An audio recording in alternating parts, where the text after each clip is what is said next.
Železnice v 21. století je tak mladá, že si to nikdo z nás nedokáže představit. Vy, co pravidelně jezdíte vlakem, tak si troufnu říct, že pořád potkáváte mladé vlakvedoucí, stevardy s občerstvením, výpravčí a podobně.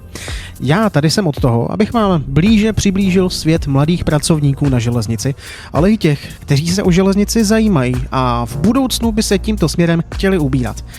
Železnice srdcem aneb mladí lidé na železnici.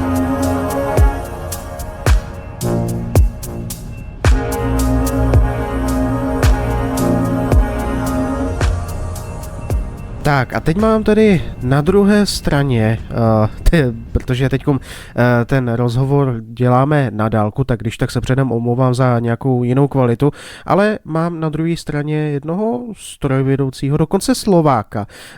Tehdy, nebo ještě předtým dělal na Slovensku, ale přidal se zas trošku, nepšel trošku někam jinam, ale to už mi řekneš asi ty sám, že? Presne tak, aj dôvody ti môžem kľudne povedať. Ale uvidíme, na aké máš otázky připravené. Jo, jasně. No, prvně by mě asi hlavně zajímalo, jak dlouho na té dráze už děláš? Ja na dráhe nerobím tak dlho. Keď si to zoberieme aj s kurzom na Slovensku, boli to 3 roky. 3 roky, jo. No. Áno, aj s kurzom, takže sám jazdím ako strojvedoucí 2 roky. Jo, takhle. No, to není za stolik, ale... No, ještě by asi ale v prvé řadě se hodilo říct, ty hlasově tak zníš o dost starší, tak jenom abys upřesnil teda věk, kolik ti je? No, mne je 22 rokov v tento deň, ako toto nahrávame. 22, jo, dobře, aby si nahoru někdo nemyslel. A ty jsi mi říkal, že jsi dělal na Slovensku z SSK, že? A pak jsi přešel na Arrivu. Áno, presne tak. Ja som prešiel do Arrivy. Keď môžem povedať presný dátum, bolo to 1.10. A jak dlouhé směny ty si na tom Slovensku, nebo obecně jako strojvedoucí, jak dlouhé ty směny ty máš?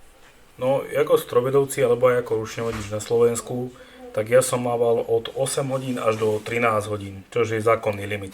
Od 8 jako maximálně 13 hodin, no a jako dá se to zvládat takhle dlouhý šichty? Vieš čo, raz, dvakrát, aj 3 týždenne dá sa, keď tam máš medzi tým voľno. Keď máš 13 hodín, 5-krát, 6-krát za sebou za týždeň, to už je problém zvládať.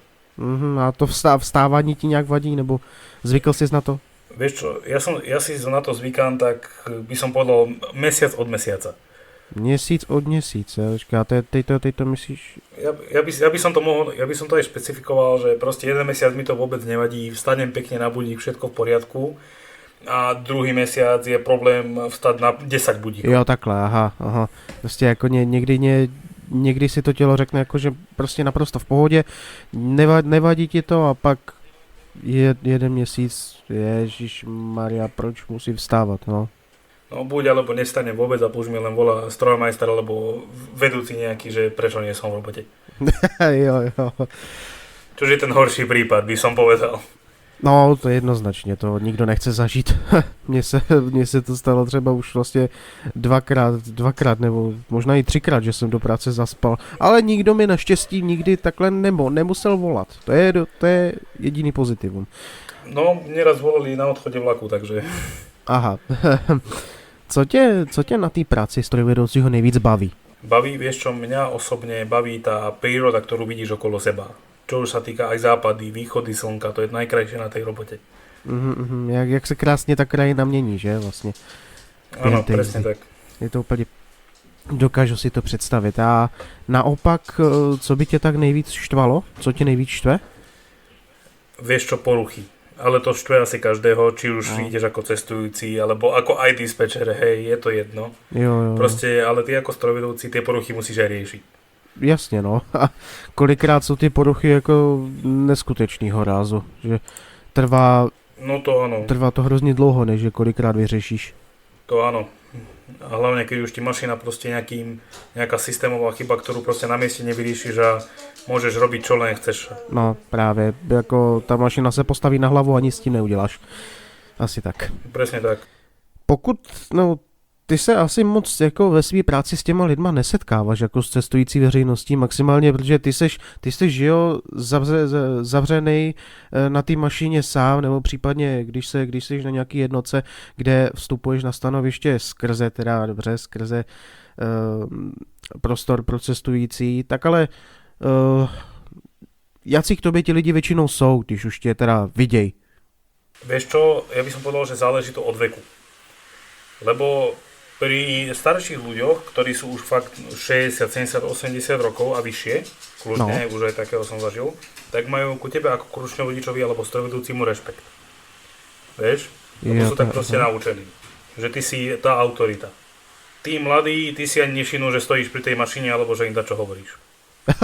A do toho rátam aj seba, hej, mimochodom, keď jazdím, ako cestujúci. Jo, takhle, aha, takže jakože ty se svým způsobem taky občas takhle chováš. Nie, že chovám, ale vieš, hodíš si sluchatka, ako viacej tomu nejako neriešiš. Nevenuješ žiadnu pozornosť. Jo, že prostě to prostě je, žiješ si vlastním životem a neriešiš prostě nikoho. Jo, jasně. Co ty až o touši potkáváš asi, že? Určitě občas. No jasné, vieš čo, u nás na trati, kde som jazdil, to bol starý skanzen vo svojej podstate, len stále prevádzkovaný. Takže u nás toto bolo pravidelnosť, nejaký ten šotov už tam hore a už duplonky išla nejaká stará mašina. Hej, tam boli brejlovce a typujem, že ešte stále sú. Jo. Takže u nás tí sotouši boli a ja s nimi napríklad nemám problém. Ja im rád zakývam, zapískam, zatrubím, zablikám. Ja s nimi problém nemám. Jo, super, ty brďo. Vzpomeneš si, co se ti tak třeba v poslední době stalo nejvíc zajímavého, vtipného v práci, nebo prostě co stojí za zmínku? Fúha, vieš čo, jedine by som povedal, že moja blbosť. Lebo ako taká najvtipnejšia, skôr taká najtrápnejšia situácia, čo sa mi stala, tak bola 2 týždne predtým, ako som odišiel zo Slovenska. A to bolo, že sa mi dodrbkala mašina na Bratislave na Novom Meste a proste sa som nedalo rozbehnúť. A keď prišla druhá mašinka, tak sme ju nevedeli zase vypnúť z brzdy. Jedna porucha za druhou. No a behali sme okolo nej 20 minút a nevedeli sme to urobiť. A nakonec se nějak podařilo? No síce to nebrzdilo celú cestu, ale išlo to aspoň. Jo, takhle, no to aspoň tak.